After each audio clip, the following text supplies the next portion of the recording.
my pride and honor in grace to want to welcome you back to the Ministry of Education, this time in an elevated capacity as the first female Vice President of our Republic.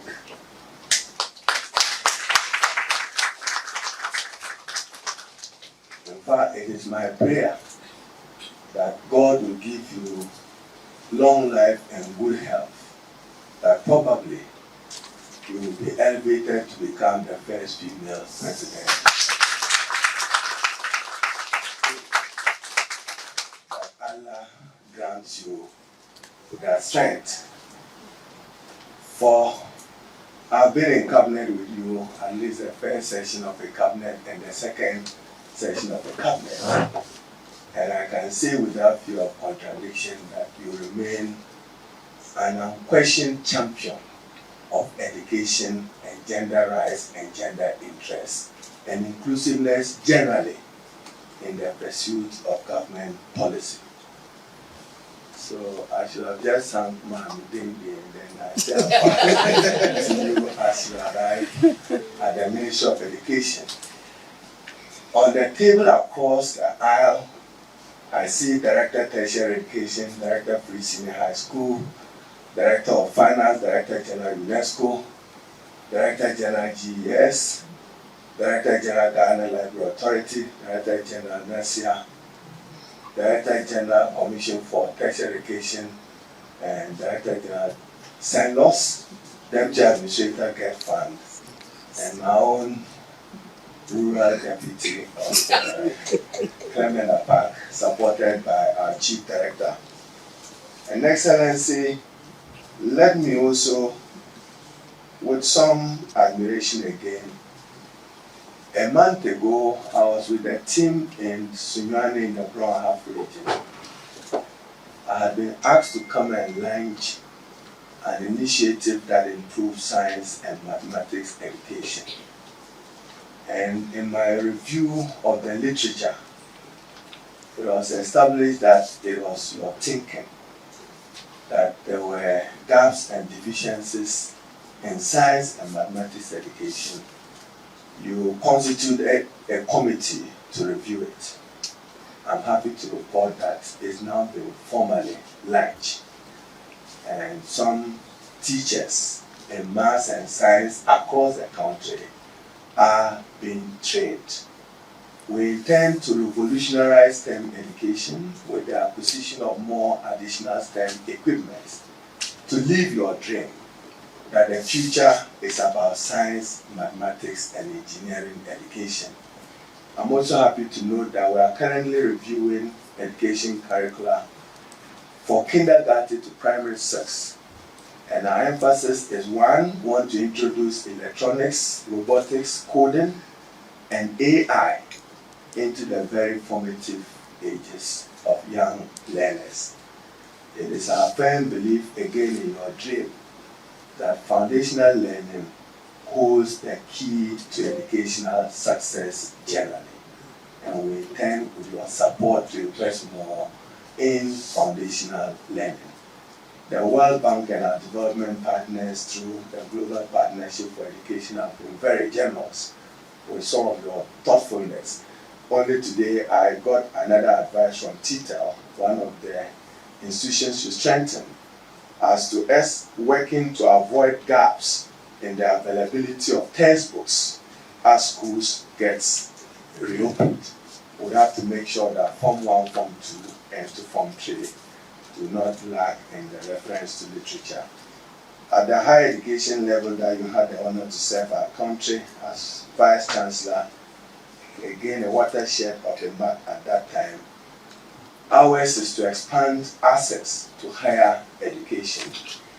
We are looking at the establishment of a dedicated university for Bunu in Kintampo with campuses around 2 other communities, including in Kwaranza, to serve that particular area, and to look at 3 additional technical universities in the North Savannah region, Northeast Oti region, and west and north.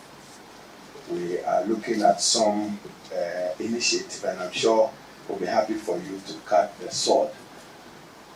With Nasia, I'm compelled to make a comment because we are concerned about discipline in our schools. We've noticed a worrying phenomenon, which is un-Ghanaian, of Ghanaian students having weapons on schools, whether it's a machete or it's a gun or a cutlass, not acceptable for our campus. So we are beginning to emphasize that Nasia should play a more elaborate role, and schools should conduct randomized searches in order that students don't go into campus with this. But I've assured the Director General of GS that they have your absolute support in ensuring and not compromising on any matter of discipline.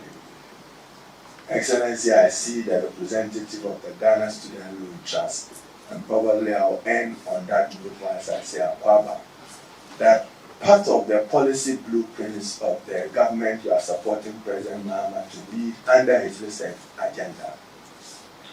One of the most impactful initiatives, as I assumed office as minister, has been the no fee stress. And it is my wish that we do everything possible to sustain it as a government. And for those who want to accuse me of being partisan, maybe I choose my words carefully. In years past, Excellency, they used to challenge the NDC that where are your social interventions policy? I'm sure rightly today we can say no fees policy, free education for persons with disability, and eloquently answers those questions. So for me, what is important now is the sustainability of those initiatives, not the launching of it. How we sustain them, because both parents and students are happy about it. Then technical and vocational education. Seeking your support, I'll come back to Cabinet. UNESCO have established a report that out of budget, 75 countries have established TVET funds in order that we can sustain technical and vocational education, and to deal with the erroneous impression that persons who are less academically inclined were likely to do that. So I'll end by acknowledging Director General of NACA. When my English and G was not good, I couldn't call him Bequin, I said Professor Bequai. So on that note, it's our pride and honor, and on behalf of the very distinguished staff, men and women of the Ministry of Education and GES, to say a warm welcome back home, and to assure you that you can count on us on any journey that you choose to embark on. We pray that God Almighty will give you the grace. So, man, you in the Alex. So, on that note, I was going to say that, first of all, good afternoon, all of you, and thank you for accepting us. I can see that the room is full, and that is very much in line with education. I think we have about, what, almost 30 agencies by now? or more. Or more. And if you look at the history, we've done 40% of the national budget before, and yet it's still not enough. And with good reason, you know. This is a visit that maybe we should have done earlier, but there were so many things as they keep engaging us, and that explains why it's taking a little bit of time. We didn't want to come at a time when the ministers were in Parliament, so you know our schedule has been impacted that way. So we are very, very happy that today we've been able to make this visit. For me, and for Alberta too, is a kind of homecoming, because it's coming to a very, very familiar territory. I can remember some of the faces, but I also know that others have joined, and that's the way it should be. So welcome all of you. I have no doubt that everyone is doing the best they can, if not for ourselves, at least for our young learners, so that the best in them can also come out. You referred to one or two of the initiatives in the past, and we were very concerned at that time that at almost every corner in Accra those days, you find signs of remedial classes. So we did our research to find out exactly what's happening. And WAEC was very, very supportive, giving us all the data from the 60s, working our way out to see what really is the issue. Why is it that our children are having difficulty with these subjects, and what we could do? So that led to some of those interventions. So I'm very happy that we can go back to them. In terms of the new universities and so on, we made that promise in our manifesto, and we are going to operationalize them. Our interest is not only the numbers, it's also to ensure that we can diversify the tertiary space and theme them. And you can see that is why we did the Eastern University the way we did. And that is also part of the reason why we raised the status of the polytechnics to technical universities. It wasn't a joke. It was a lot of hard work. And I think here is the time I need to commend people like Dr. Christina Mwakunwama, who had all the patience with us and worked with us doing the human audits, equipment audits, curricula, all kinds of work. And I was assuring the minister that the steps that lead to the postgraduate programs still remain. So we have not, some people thought that we had thrown away the polytechnics and now we are doing universities. That's not the case. We didn't think it was right to tell anyone that, oh, you can, if you are studying a technical subject, the highest you could go was an HND. We thought that wasn't fair. If the person has the talent, has the interest to go further, why can't the person go? So we created the space for people to, to fly as high as they could go, and not to have the government itself capping, their wings. We thought that was wrong. And that was also not helping us with our own economic development, because it's about the quality of the human resource that will drive that economy. And so if you don't train them to the highest level, it means that you have decided that you are not going to go further. And we didn't think that was the way to go. I hear you on discipline. I think that one is everybody's responsibility. We raise them in the homes. We speak a certain way that sometimes makes our young people feel that it's okay. So we all need to be mindful and support them to know that a certain behavior is not very helpful, even to yourself as an individual going forward. As to a young person going to a class with a cutlass, I don't know. I know you're going to do agric and all of that, but I don't think that is why they are going with a cutlass. And how about the gun? Are they going hunting? None of this is helpful. To damage yourself, damage other people. That's what a school, is meant for. It's a place where you can share ideas. It's a place where you can agree, you can disagree. There's nothing wrong with it. All of these help your mind to open.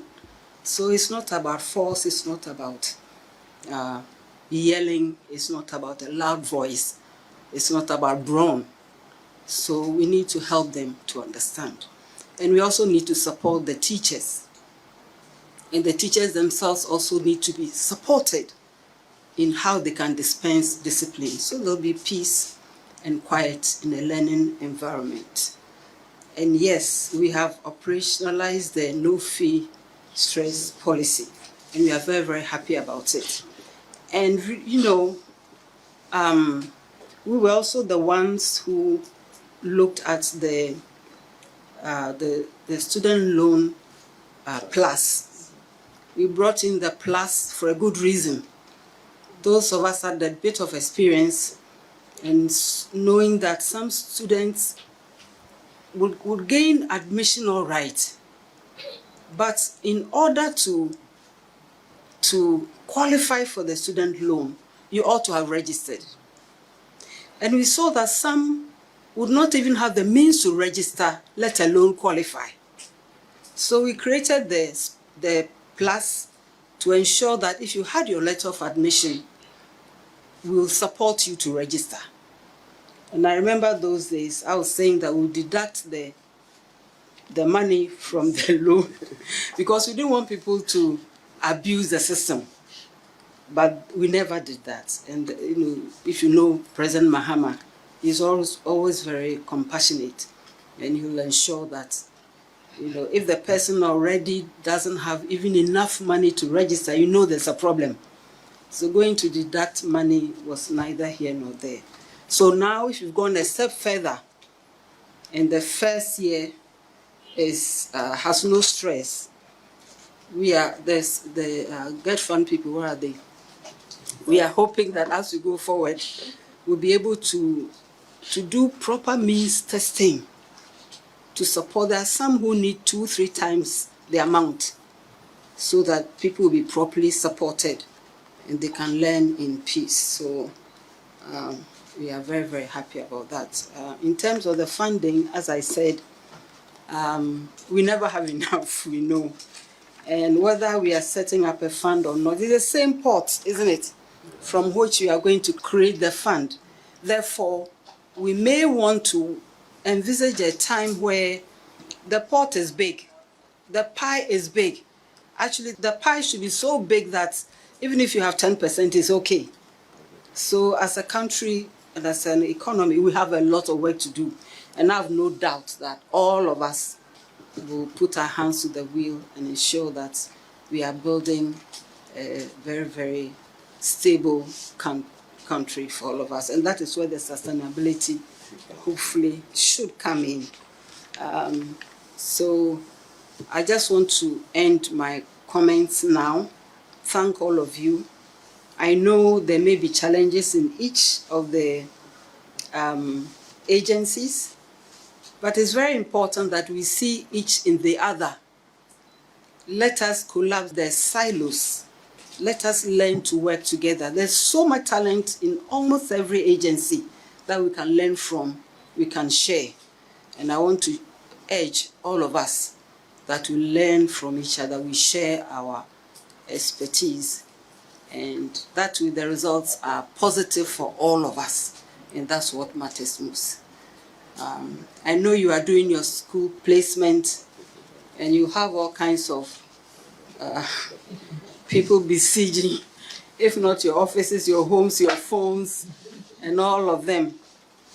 What can we do? Let's just try very politely to explain the situation. What we tried to do then was to create more A schools with the E-blocks. And that's one of my regrets, that we're not able to implement all of it, to run the whole system, to demonstrate that yes, you can have more A schools. And it doesn't matter whether they are boarding or day, but the rest they say is history. We'll pick up from where we are, and with everybody's support, we'll do the best we can.